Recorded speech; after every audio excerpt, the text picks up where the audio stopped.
এটা যদি হৈ যায় ধৰি লওক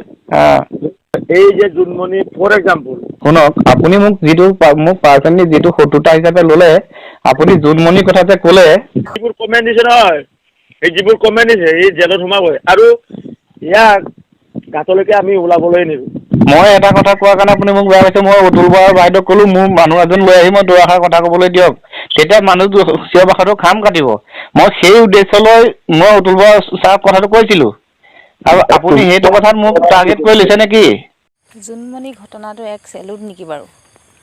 জোনমণি ঘটনাটোক লৈ বহুতে উপলুঙা কৰিছে যে জোনমণিৰ নিচিনা মাৰিম জোনমণিৰ নিচিনা এনেকুৱা কৰিম কিয় জোনমণিক মাৰিলে আপোনাক খুব ভাল পাইছে নেকি বাৰু হা খুব ভাল লাগিছে নেকি আপোনালোকৰ চব কথাতে জোনমণিৰ নিচিনা পাৰিম জোনমণিৰ নিচিনা এনেকুৱা কৰিম খুব ফোন কলবিলাক খুব ভাইৰেল হৈ আছে জোনমণিৰ নিচিনা মাৰি পেলাম জোনমণিৰ নিচিনা এইটো নিউজটো ওলাই আপোনালোকৰ কাৰণে খুব ভাল হ'ল মানে হা আপোনালোকৰ কাৰণে খুব ভাল হ'ল